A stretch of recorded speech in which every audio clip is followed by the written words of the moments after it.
There we go. You guys there?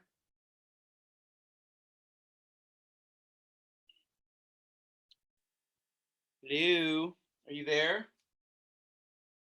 Anyone there? Yeah. You guys all get kicked out and have to come back in again? I had to end that meeting because it wasn't doing recording the share screen. There's your warm up. Enjoy that.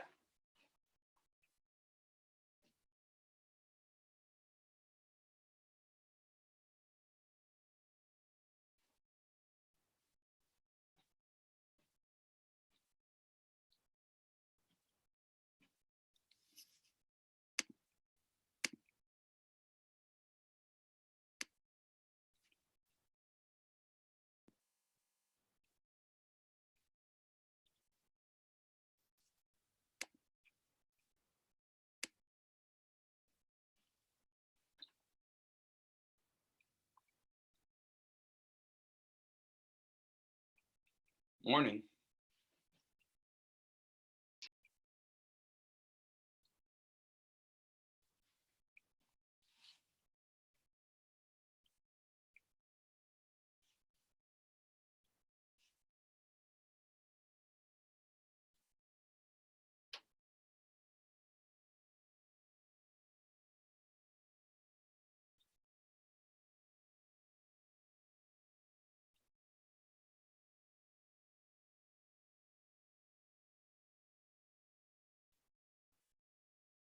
Everybody good? You guys can hear me? Yeah. Okay. I did not grade any of anybody's tests. My 6th graders, my 8th graders, my 9th grade, didn't grade any tests over the weekend. It was my son's birthday. We got caught up in doing birthday stuff for him. Oh, congratulations. He's 6 now. And it feels like he was just born. So the time goes by really quickly. And I think I've spoken to you about this, is that the perception of time changes as you get older, because a year is a year, 1 year, but in your first year of life, it represents 100% of your life. In your second year of life, 1 year goes by, but it's only 1 out of the 2 now. So that last marginal year is only 50% of your life. So, and when you're, you can see what happens as you get older. When you turn in your 20th year of life, that 1 year goes by, it's the same 1 year, but look at, it only represents 5% of your life. So it seems like a much smaller amount, the perception.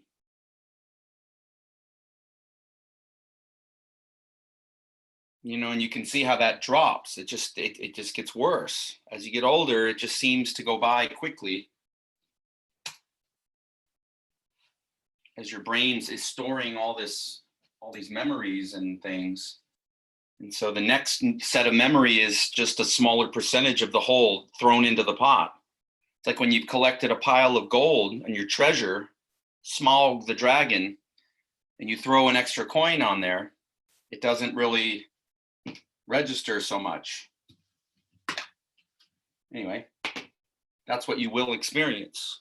And I can attest to that. Oh, it's time to go. Here we go. Good morning. We only have 39 participants, but within 10 minutes, I predict, based on just one observation, that we will get up to near that 60 mark. All right, challenge problem and no answer key. So that book doesn't give answers to these evens and, these challenge problems. If they happen to be an even problem, you don't get, an answer key, which is fine. You should be able to solve any problem in any textbook. With all the resources at your fingertips, any student should be able to get in there and figure it out and not rely on an answer key. For who made the answer key? Yet just another human. Okay, flying fish use their pectoral fins. Your pectoral muscles are like your chest muscles. Like when you bench press, you're using your pectoral. So you could think about what they're doing when they're pushing, it's like they're bench pressing their wings almost to glide through the air. Suppose a flying fish reaches a maximum height of 5 feet after flying a horizontal distance of 33 feet. Write a quadratic. So by the way, what is that going to look like? It says here, if you keep reading, write a quadratic function in what form is this?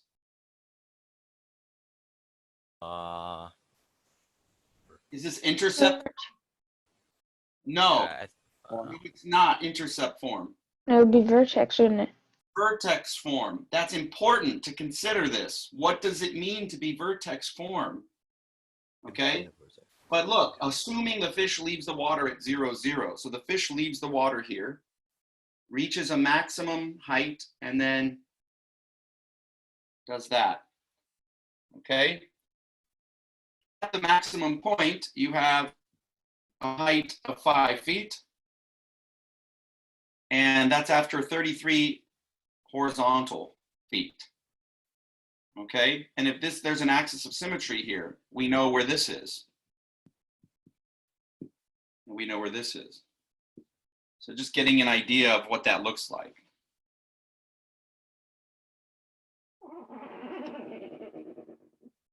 Sorry. Not too bad. Okay, so write a quadratic for this situation. How are you going to do that? Well, I was working it out this morning, and I was doing it in vertex form. I said that this is x minus 0, or just x, with an a, times the other one would be x minus 66. Those are the roots, right? 66 and 0 are the roots. So I worked this out, and then after I did all this work to solve for a and do all this stuff, I realized, oh my gosh, it would have just been easier you just use the vertex form. And I came to that realization doing that, some forms are actually better to work in to solve a problem, to solve a real problem. Why the different forms? The different forms lend themselves, they're conducive to solving certain real world problems. This form works because the information we have is, where is the start, where, it doesn't even tell you where it finishes. It tells you where the maximum point is. That's the vertex. Vertex form. It's not focused on the roots, which would be intercept form. All right. And then it tells you that it starts at 0, 0. Assume it starts at 0, 0. So I get rid of this. And I say y, because I said so, just kidding. Y is equal to a. And then I can fill in, I know where the vertex is. It's at 33.5.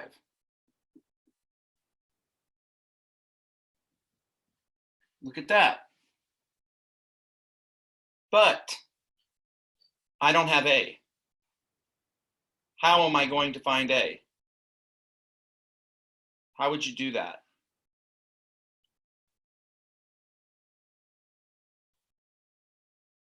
How about plugging in one of these points? Would that work if you plugged in a point? Yes or no? What if you plugged in the maximum point? If you plug in 33.5 here, 33 and 5, you're going to get an identity, because you're plugging in the vertex into the equation in vertex form. Watch what happens. This coordinate is 33.5, so y is 5 at this point. Here's a. X is 33 at that point. This is 0. 0 squared is 0. 0 times a is 0. 0 plus 5 is 5. You get 5 equals 5. You get an identity. That's strange. You should be able to point. Well, no, it's not strange, because, well, when you plug a point in when you guys were doing linear stuff in algebra, you would plug in a solution into the equation and it would be true. All right, so we know that that's a solution because we wrote it in that form, but shouldn't we be able to plug it into, when you guys do y equals mx plus b, and you have the slope, and you're trying to find b, plugging in a solution allows you to solve for b. Why didn't that work here? That's so weird. That's what's weird to me. Okay, but you have other points on the curve. How about 0, 0 or 66, 0? They'll give you the same a. A has to be the same, okay? So let's try that again. Plug in another point that's not the vertex. How about 0, 0? Y is 0. A we're trying to figure out. X is 0 when y is 0. Plus 5. Now, if I would have plugged in 66, what would have happened here? 0 minus 33 is negative 33, and then you square it. If I plug in 66, you get 33, and then you square it. You get the same answer. So either of these coordinates is going to get you the same answer. Now what happens? Are we going to get an identity? You're not. Subtract 5 on both sides. Square 33. What is 33 squared? 1089? Yes, I believe so. How'd you find it so fast? I didn't find it that That fast. took I a was doing the while. My problem- internet was down. I was doing the problem before. Yeah. I did the problem earlier, 1089. Okay, so this becomes, I subtracted the 5, it's not there anymore, it's on this side. This becomes 1089a. There you go. It's not an identity. Because I didn't zero this out. That's what getting rid of the a is what did that.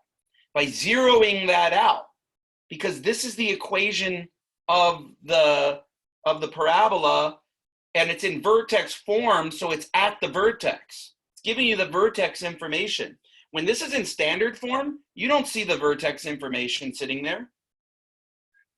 These numbers change. So this is identifying the parabola, a specific part of the parabola, using the same equation and manipulating the same equation. You're looking at the parabola specifically at the vertex in vertex form, which is why when I plug in the vertex coordinate, it zeroes it out, which zeroes out your a, and you can't solve for a that way. That makes sense now. Now when you divide by 1089, what do we get? 5 divided by 1089, and it's negative, so I get a is negative. Let's do negative 5 over 1089. I'm gonna do that. I like that decimal. Maybe 137. You don't need. I didn't do the 137. You don't need the 137. 0.00459 negative. Okay, now, okay, so it says write the quadratic. So we have it.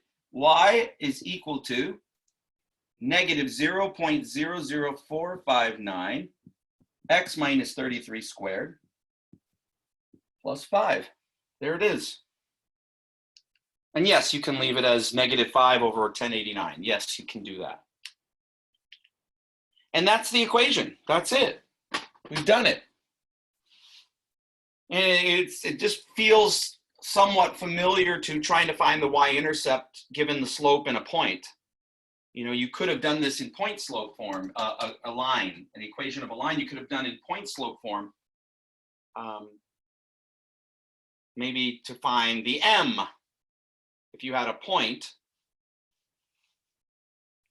Here we had these points. So, I mean, there's a lot of similarities to the linear, but it's its own thing, but the mechanics are kind of the same. You're plugging in a coordinate that exists on the curve. Any questions about this? Describe how changing the value of AH or K affects the flight path. Well, I mean, you can put some sliders on there, but we kind of know what would happen. If you make A larger, then it's going to go up steeper. It's going to change the maximum. Can you change the maximum if you change can you keep the maximum the same if you change the starting point? If I move the starting point up to here, and the curve wants to do this,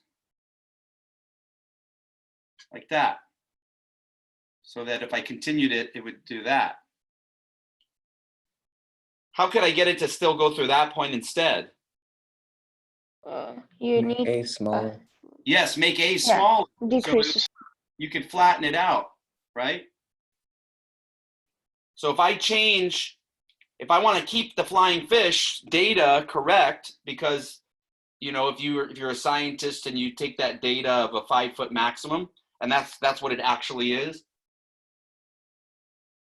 But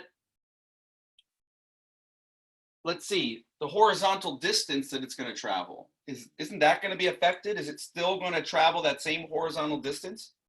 Because 5 feet out of the water is where you're starting, right?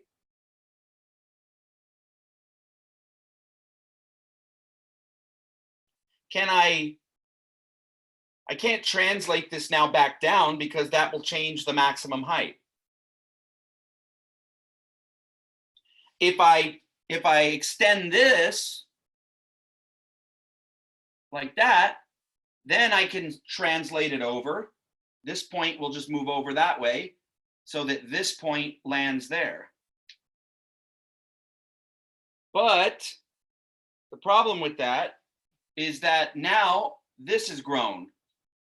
It's not going to be 33 horizontal. It's not going to be 66 across. It'll be longer.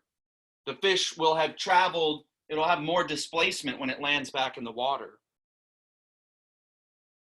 So you can't keep it constant, move something else, and not have to balance it out somewhere. Okay? All right. Moving the K, we saw, bumps it up. Let's see, moving the H. What is moving the H? What does adjusting the H do? What does adjusting that 33 do? It moves the maximum It point. moves the X coordinate, doesn't it? The X coordinate of the vertex is going to move. If you increase this amount, and that's still minus, it will move it further to the right. Okay, and if that still remains the maximum point of 5, what it's going to do is it's going to make the journey the fish takes to get there longer, which means its descent is going to be longer by the same amount. Okay. All right. Let's move forward. Well, let me move forward first on your screen. Okay, so we're getting into 4.3. Solve by factoring. Okay, so I think that's what I have for the screen. Let's look through this. This is what we're going to get into now. All right, so a monomial is an expression that is either a number, a variable, or the product of a number and one or more variables. All right, so this is what we do in the 6th grade. In pre-algebra, you learn about a monomial. A binomial, such as x plus 4, is the sum of 2 monomials. And then a trinomial, of course, with the prefix, not surprising that it's 3 terms. Okay, and that's the sum of 3 monomials. Or it could be the difference. And then we worked on FOIL, which it's really the distributive property is in play. And you can use factoring to write a trinomial. So going back to your algebra factoring, however, they're going to put it in this way you might not have seen it, which kind of shows you why you're going to factor by grouping the way that you do, I believe.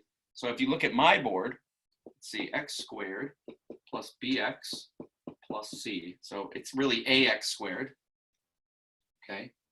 So if you have that, they're saying that it would factor into something that looked like this: x plus some constant times x plus some other constant, and they could, and m and n could be equal. And then what happens when you distribute? You get x squared plus xn, okay, plus mx plus mn. And then, because these are the same, these are like terms, what you do is you add the coefficients, right? So this is m plus n, you would add those times the x plus mn. Okay, so it's saying that whatever these m and n are going to be, if you look here, and this is this. B has to be the sum of whatever these two are. All right, and then look here what C has to be. C has to be the product of M and N. Just look at the connection between here and here and here and here. All right, so when we're factoring, we're looking for that M and that N that are going to add up to the middle term and that are going to multiply to the last term. Notice the coefficient is 1 here. So they're probably going to talk about later when the coefficient is not 1. Any questions? You ready to get back to doing it on your own? All right, try those. Now I know Mr. Canals has some X factor thing, or he might even have you do it on like a grid. Do you guys factor on a grid? On an X. Okay. I factor it in my head, sort of. Okay.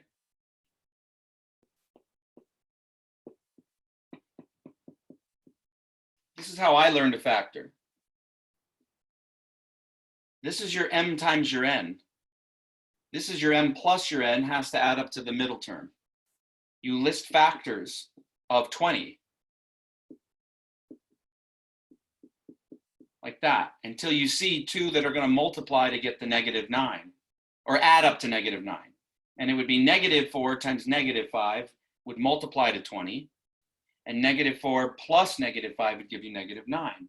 And if this coefficient is 1, we learned that the shortcut was, it's just x minus 4, it's just x plus m and x times x plus n. And these are negative, so it's x plus -4 or x minus 4 times x minus 5.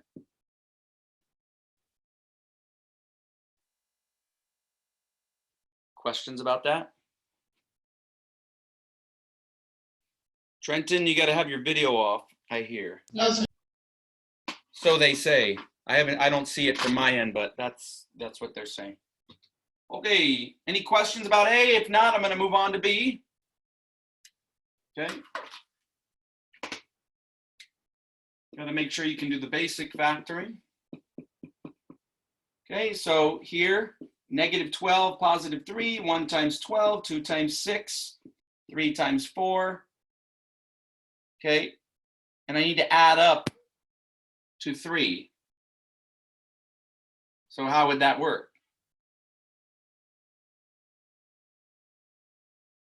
None of those, right? How would Yeah, you? they don't really work. Non-factorable, I guess. Yeah, you cannot factor that because none of these will do that. So this is an example of one where you would have to solve if you were solving for x when y is 0 to find a root, let's say, to find where the x-intercepts are. You would do either completing the square or quadratic formula. Right, and the quadratic formula is just the result of completing the square. Let's see what they come up with here. Cannot be factored. Look at B at the very end. Let me raise this up. Here's the solutions here. Look, cannot be factored. Okay. All right, moving along.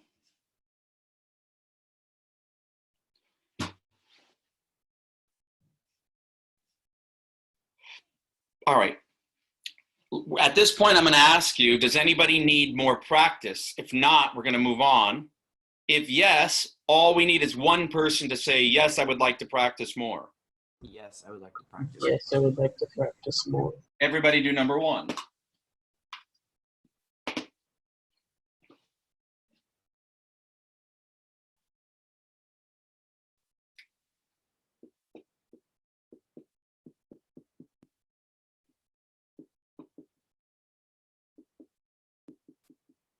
Two times 9. This is what that X maneuver that Mr. Knaus did, and back when I was at Millikan, they called it X marks the spot. Never was a fan because this way makes more sense to me. You're listing. I don't really like the X factor either. This actually gives you space to list the factors out. Actually, Mr. Osathal, it seems to me that they're the exact same thing. All it is really is you're Of representing. You're representing it in. But where do you list your factors when you're doing this? You're doing it all. Elsewhere. The what? You would list them elsewhere, and then you would write the final Right. numbers in betwixt the two factors. So why have any of this? Why not just on your paper list factors of -18? Why have an X? Why have a table? Perhaps Mr. Knaus is encouraging us to do it in our heads. Perhaps we did do it in our heads, so it wasn't as much of a problem for us back then.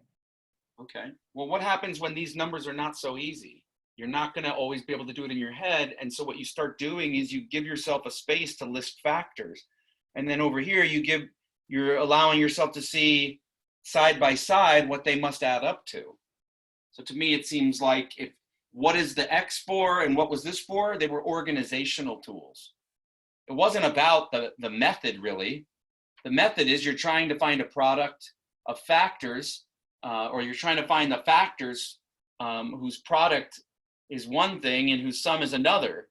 Okay, that it doesn't matter what organizational tool you use to do that method. But what I'm saying is that as an organizational tool, this one is more organized than an X.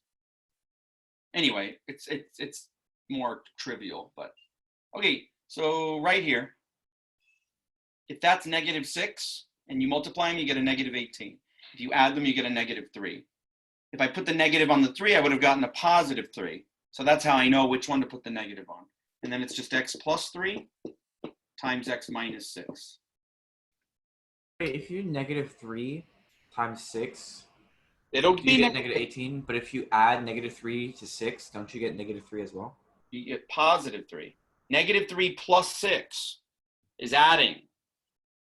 When you add, you don't follow that rule, a negative times a negative is a positive. A negative times a positive is a negative. You don't do that with adding. Right? 10 plus -2 means to take 2 away from 10. You get 8. You don't get -8.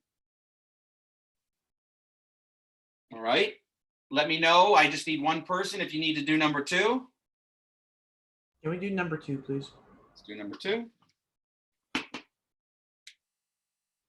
N squared minus 3n plus 9. You're using 9 and -3. 1 times 9, 3 times 3. Those are the factors of 9. None of these combinations, no matter if I put both positive or both negative, they're never going to add up to -3. So this is not factorable. Number 2 is not factorable.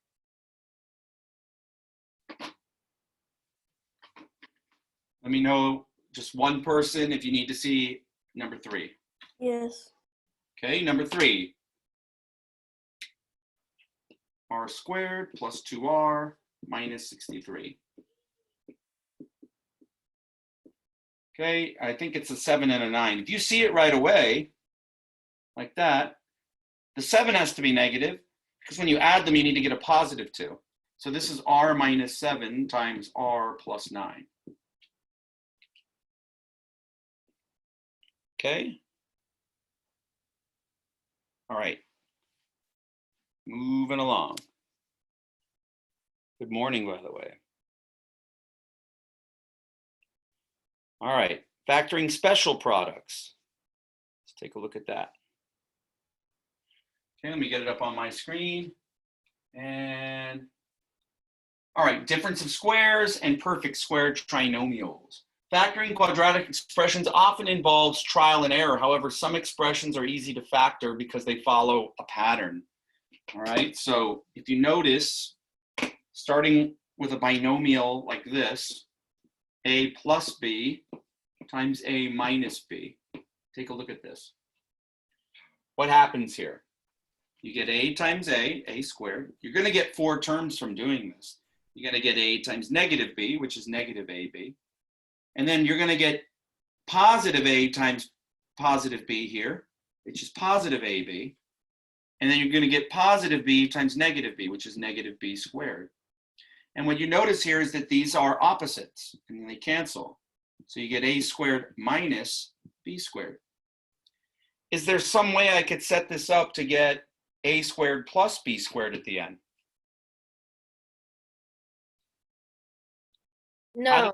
How did we lose the middle terms? By them being That makes it negative. by them being opposites, right?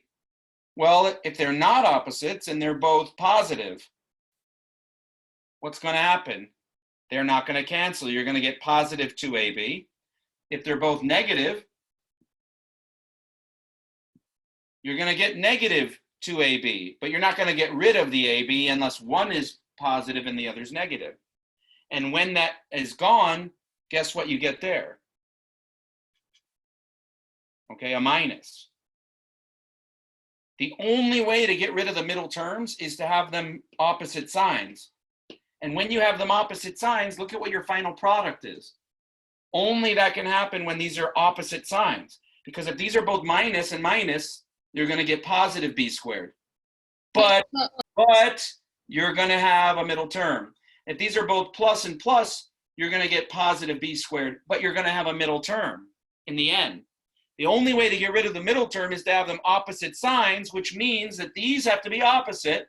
And when they're opposite and you multiply, you must get a minus. You can't get a plus there. No way to get a squared plus b squared. Unless it equals c squared. I don't understand what you're saying. Start over.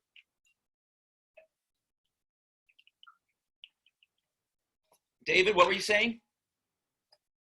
Nothing. Nothing? Okay. All right. So we already talked about when you square something, it's a plus b times itself. That's where you get a squared plus 2ab plus b squared. And if you were to take the minus, you have this. Minus 2ab plus b squared. You get a squared minus 2ab. Don't shout stuff out. You can always put it in the chat. You get positive b squared at the end.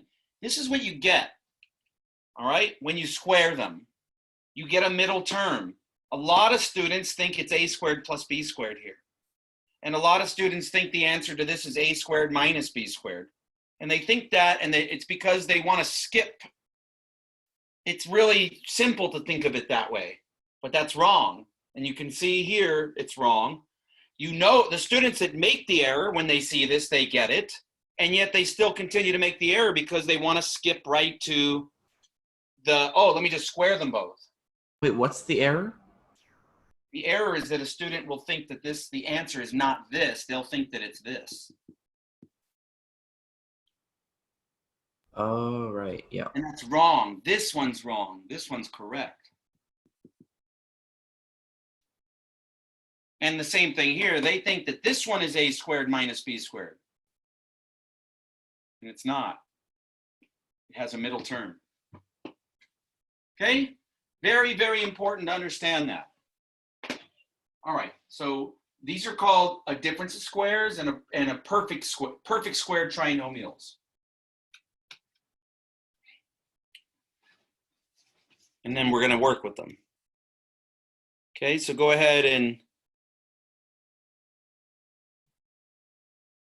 factor that one.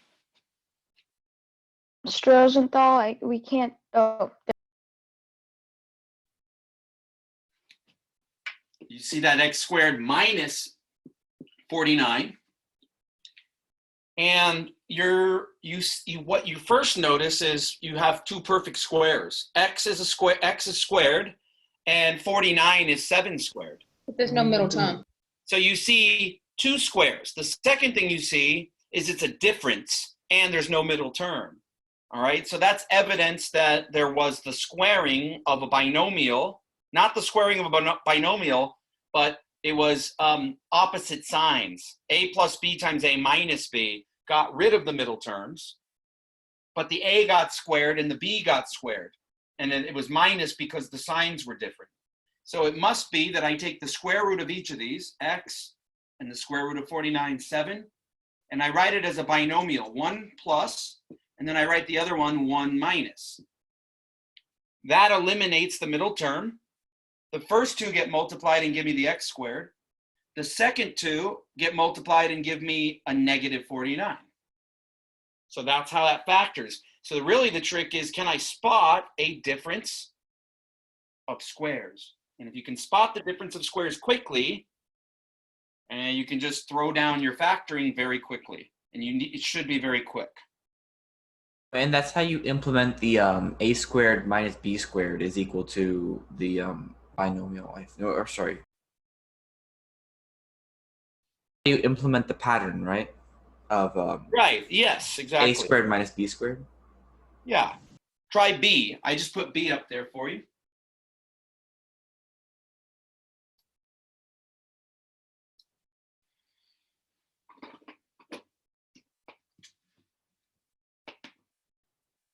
I've put up lesson 4.4.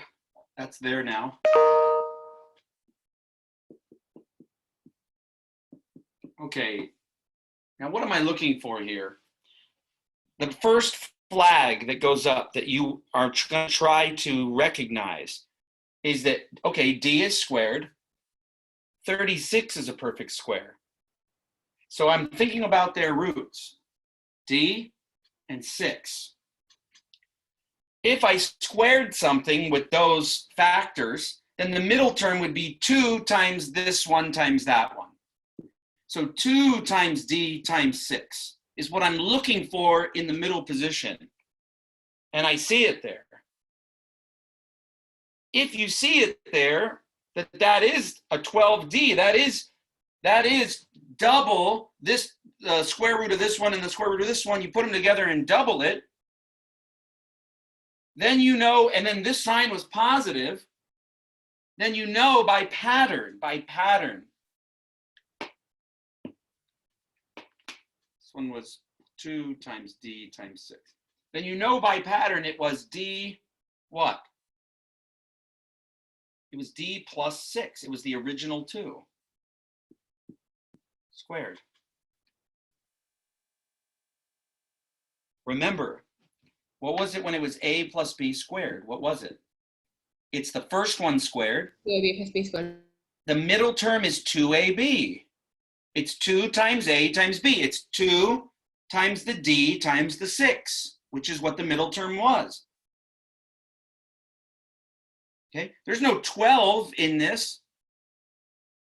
2ab is not in the factored form. It's just the A and the B. It's just the ones on the ends. It's the D and the 6 that got you this. Okay, plus the B squared here, of course. So what you're looking for is this. You're looking for something squared, it ends in something squared, and then the square roots of those, the A and the B, are doubled in the middle.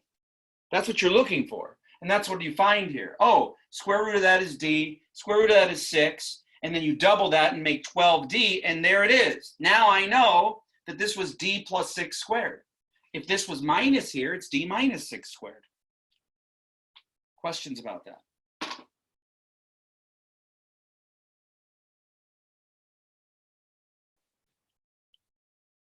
And there's C. Should we do it? Did anyone request for us to do it? Okay. I didn't ask. I'm having everybody do it.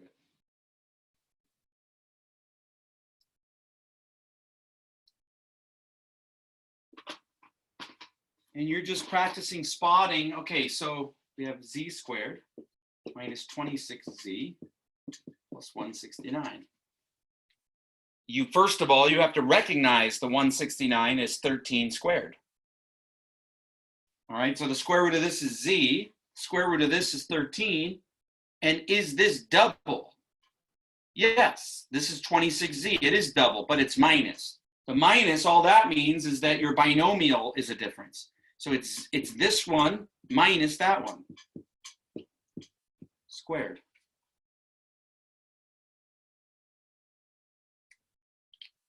And it makes it very quick.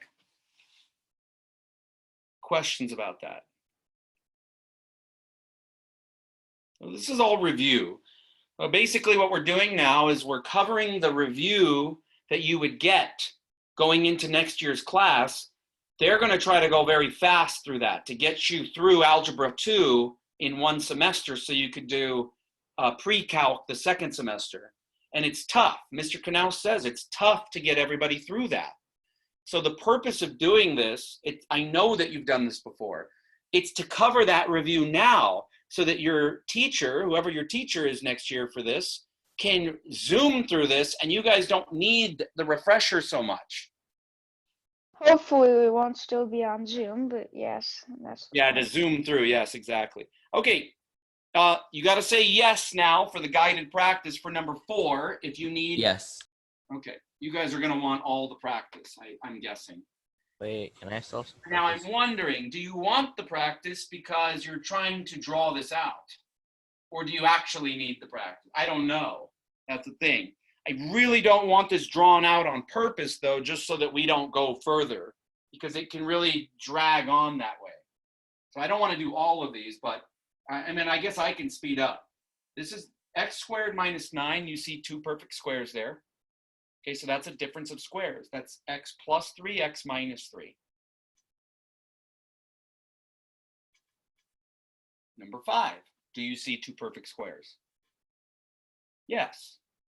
What are their square roots? Q and 10. So because there's no middle term, one is q plus 10, and the other one must be q minus 10. Then you have no middle term. This one, you see a square root, you see a perfect square in the beginning, you see a perfect square at the end, that's 8 squared. You check to see that the middle term is double the 8y, and it is. So then it's just y plus 8 squared. Number 7, you can quickly say is w minus 9, quantity squared. You know, you can get those immediately when you see them, once you get used to seeing them. Questions? Anybody need me to repeat anything I just said for any of these numbers?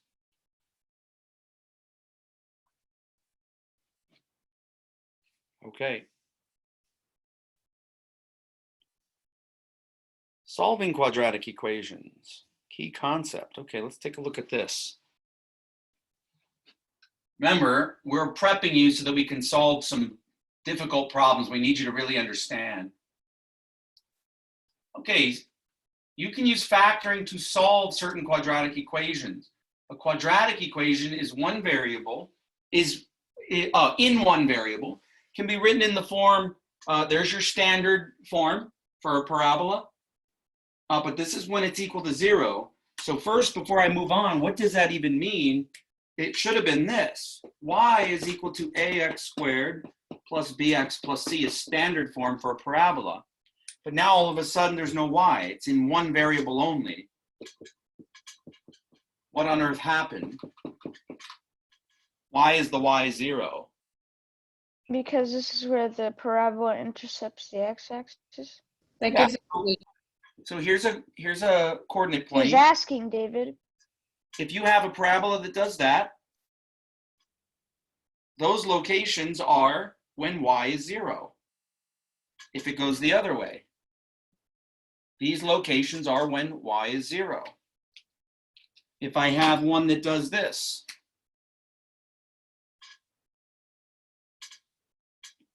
Has no real solution. no, it does. That one location, Oh, sorry, I didn't see.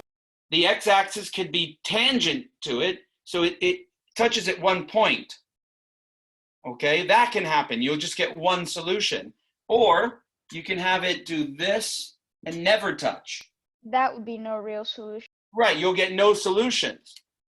How can y be 0 on that graph? On that graph, how can y be 0 if the graph never intersects the x-axis? It cannot.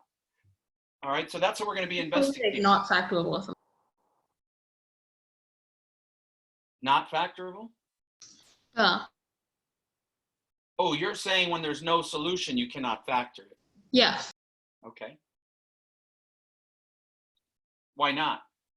Because Because if you there's were no able to solution. factor it into 2 binomials, then you would have solutions. The binomials He's right. represent Zero what? product property. Okay, so let's examine that. Let's examine that. When you have something in factored form and it's equal to 0, x plus m, x plus n is what we said, right? What would make this 0? Now, if x were negative m and negative n. But if it never touches the x-axis and y cannot be 0, what would happen? I mean, what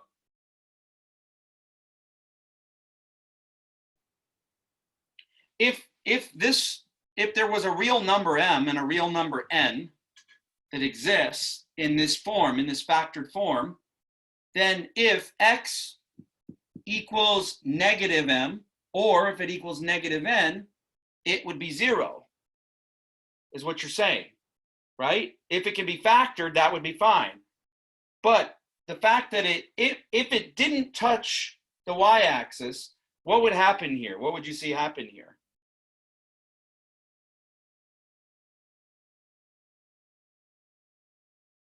There can't be any real number here.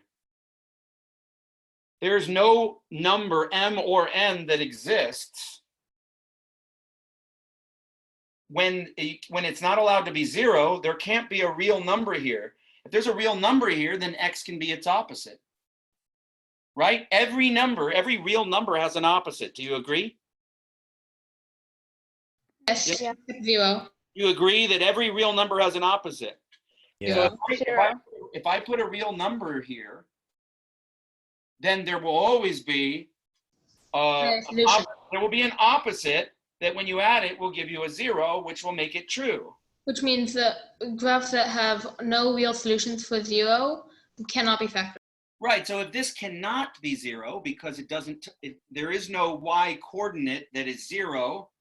If the y coordinate is 0, you are on the x-axis. But if the graph we know doesn't touch the x-axis, then this cannot equal 0. And if this cannot equal 0, m and n cannot be real numbers. If m and n are not real numbers, and in order to factor something, these have to be real, then you can't factor it. How do you like that? Is It that could correct? have imaginary solutions. Actually, they might be real. They might be real, just irrational. Wait, no, never mind. No, irrational numbers have opposites. Yeah. Okay? Wait, isn't there such thing as a negative I, though? But that's still imaginary. Okay, Yes, but hold on. Let's move forward now. We don't want to get too. It's imaginary, David. Let's just Okay. leave it at They say we do not want a to be 0 because that will get rid of your quadratic. It'll multiply to the x squared and get rid of it. And this is called standard form. We know that. Let's see, the solutions of a quadratic equation are called the roots. We've been talking about that already ahead of time. And the equation can be solved using the 0 product property. Okay, we talked about that. So let's get actually to it then.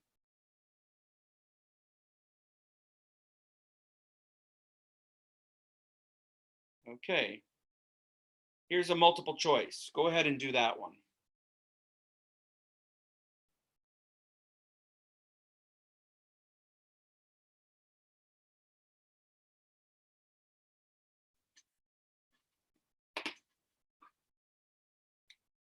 What are the roots of?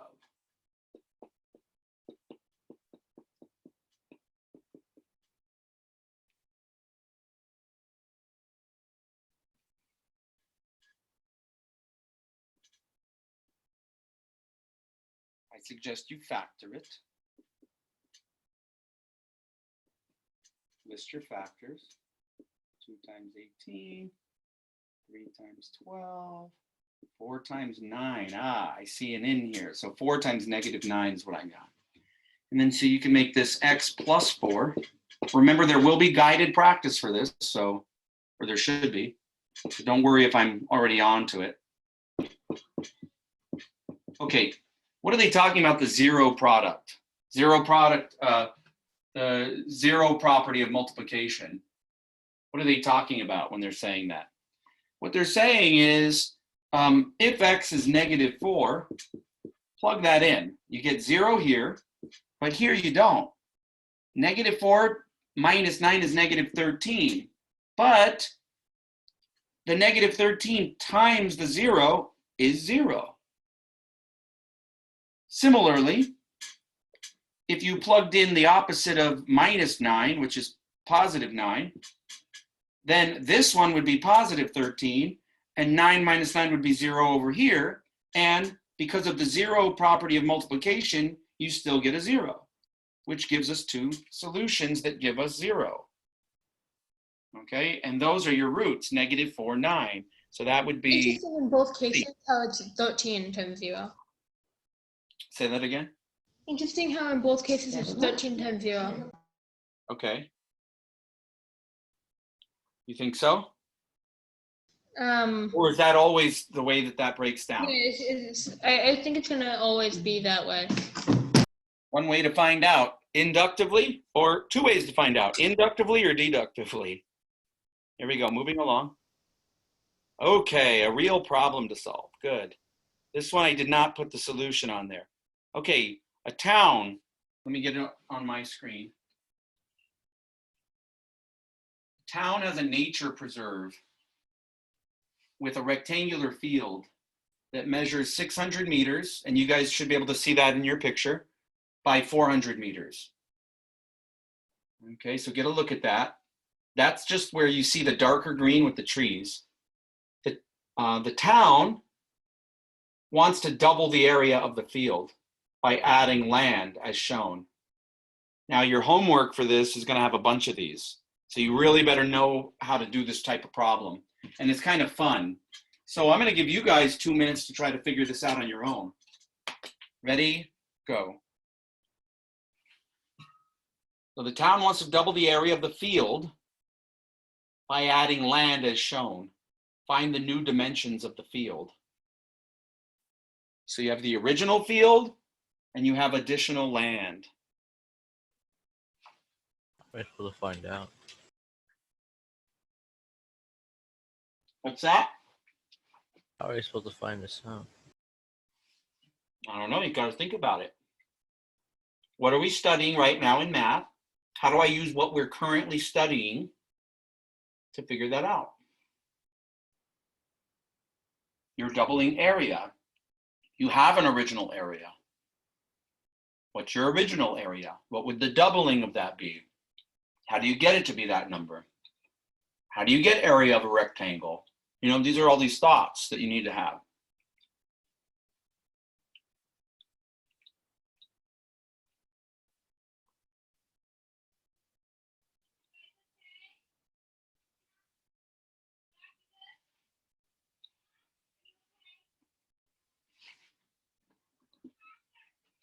I wonder what the original area is.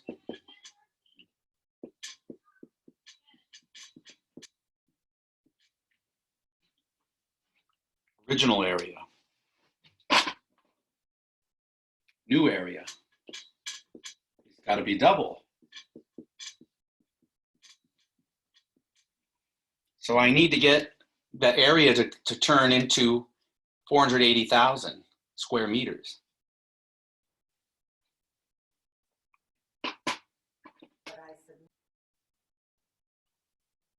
Area of a rectangle is length times width, or as we studied, base times height, right? That's 2 minutes. Here we go.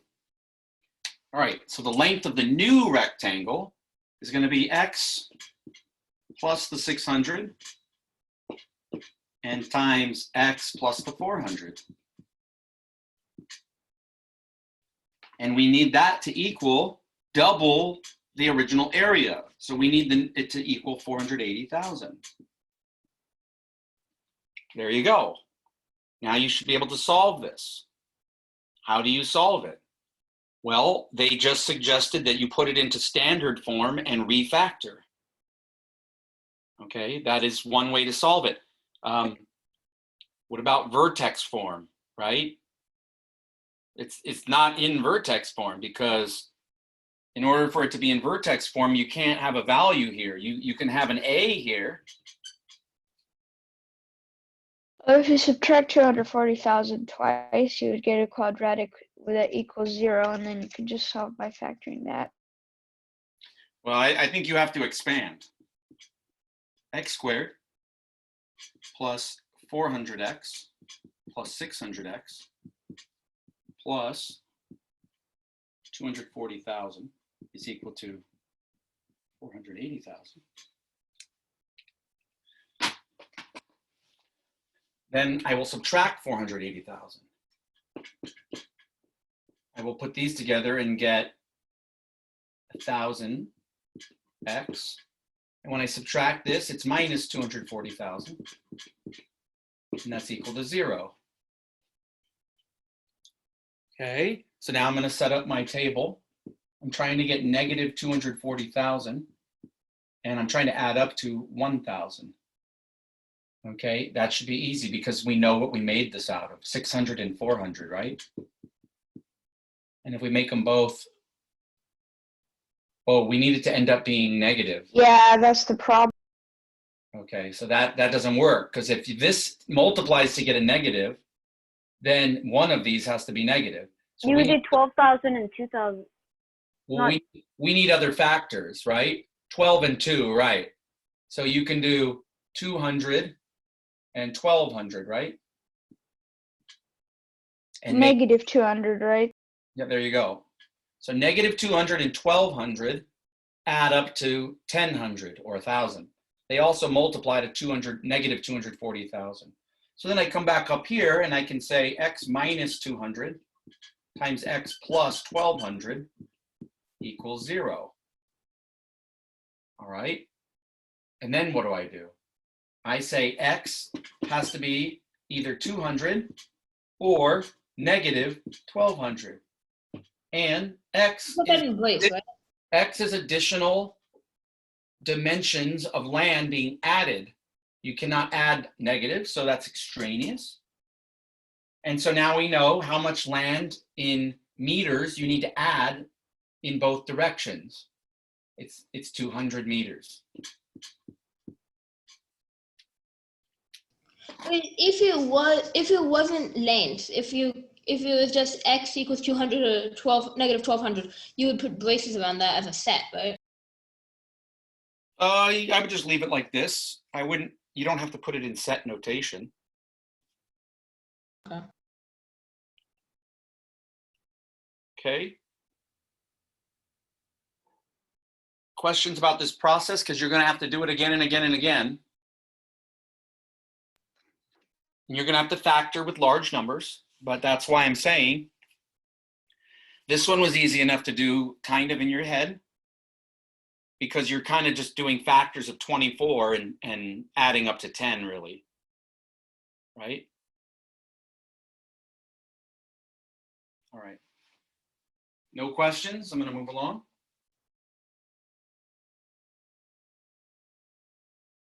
That's the solution. Okay, hold on. See if we got it right. Yep, they got the same. Look at, did the same thing, ended up in the same place. Good. Okay. So anybody want to try number 8? Should be able to do number 8 fairly quickly. By the time I'm done erasing, you should have number 8 completed. And you can do it mentally. You don't have to set up that grid. The grid is a tool to help you if you don't see it in your head. All right, so here we go. X squared minus x minus 42 equals 0. And you can see that that's 6 times 7, which are 1 apart, and one of them's negative, and you need a net. So it's x plus 6, x minus 7. 6 plus negative 7 is negative 1. 6 times negative 7 is negative 42. And then x would be here, negative 6. Negative 6 or positive 7. And positive 7 here. Questions? We do number 9. You want to do number 9? Yeah. Okay, everybody, do number 9. What if the field initially measures 1,000 meters by 300 meters and you want to double the area? Try that problem again now. You can draw a diagram if you want.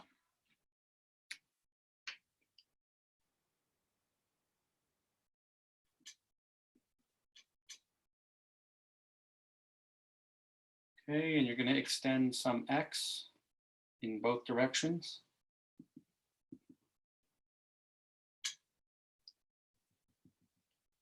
Okay, and you're going to double the area. Original area, 300,000. New area needs to be then 600,000. The new area is made of a different length and a different width. It's x plus 1,000 times x plus 300. And that has to equal double the area.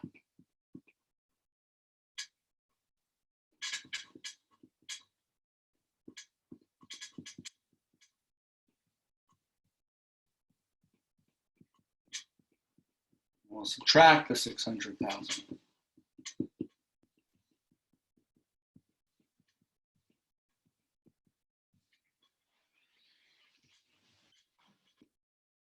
We need a negative 300,000, positive 1,300. It looks like the obvious, the 10 and the 3 don't work. Let's see. So I'm kind of thinking of the number 30 and the number 13. So let's see, 1 times 30, 2 times 15. There it is. Okay, so now make it fit into with the zeros though. So how about 200 and 1,500? And you make the 200 negative. See how I did that? I did it with 1 and 30. I made that a 30, negative 30 and positive 13. Okay, so negative 200 and positive 1,500. So that's it. So it's x minus 200, x plus 1,500. So x can be 200 or negative 1,500. And you get the same answer. Didn't we get 200 last time?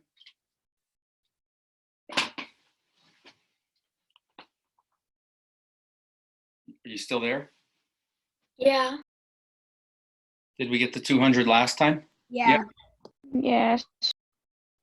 Interesting. 55 people are still there, Mr. Rosenthal. Yeah, good. All right, no questions? All right, let's see where we are on here. Zeros. Okay, so now I'm seeing this. Let's see how much of the lesson is left.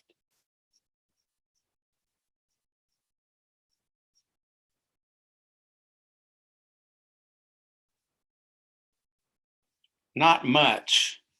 So what's going to end up happening is, but that's okay. We're not really in a rush. So, This is it? yeah, I mean, we're at time, so. I have a question. Okay, Jeremiah has a question. Jeremiah, what's your question? Like, in YouTube, when you submit the video, for some reason, I noticed like it usually just shows the slides instead, and you can barely see like the work. Like for example, like you can barely see you like doing the work. Oh, when I share the screen? No, like X is literally the exact same thing. Upload it to YouTube. Yeah, when it's on YouTube, when you're live, you can view my screen bigger. And what you're saying is when I put it on YouTube, though, you can't do that. Oh. Right? That's what you're telling me, right? That's what I'm saying. So you're saying that you can't see me doing the work. So that's a problem for the YouTube recordings, Yeah. which I didn't even think about that. Anybody have a solution for that? By the way, we're dismissed. We're on office hours now. The way I do it, I think there's in settings, there's a setting that says side by side mode. I think it's in video. I forgot which part of the settings it is in. He's talking about YouTube. No, I'm talking about, Right. yeah, I know in YouTube, but he Big's telling me that when I record it, I can make it so it records side by side and not. Yes. Yeah. Just so you know, Zig. Or when you're watching on YouTube, you could I have the slideshow pulled say up too. and like so much in the interview because it's annoying to type up. Okay, so would side by side be a working solution then? Hey, David, you weren't even at the interview. Yes, but I have to type it up. Wait, guys. Would side by side? Do you think side by side would make it better on YouTube to see later? Yes, Yes. because it's recording what's on your screen. It's recording what's being shown on your screen. So if you make it so you only see yourself and only see the video of yourself and only see the slideshow or the screen share, then you can do it so that that's what they see as well. Oh, so if I were to open up. Recording is talking about recording. I have it like that right now, actually. So So what I do would I. want to do is I would want to maximize my video or pin my video, right? So what I could do, if I pin my video, oh no, that didn't work. You can say hide non-video participants. Yeah, but okay, so I clicked on my own video, right? I pinned my video. Now I want to make it, Okay, then that'll work. so now what I can do, Go into settings, I think. look, I can make my video large. You guys see that happening or no? No. Not yet. They will in the YouTube recording though. Right, in the YouTube recording, it'll record larger, but it looks like I couldn't go any bigger than that. It looks like there's a maximum and it's not that large. If you go to the top, you should have like screen sharing options. Like, should be a bar up there. If you have Zoom overlay. Yeah, I have screen sharing options when let me just stop the share. Okay, screen sharing options, advanced sharing options. Okay, multiple participants can share, add participants who can start sharing. That's all that there is in that menu. The setting that I'm talking about, do you have side-by-side mode on or no? Probably not. How do I know? You see how you have the mute and start video buttons? Click the arrow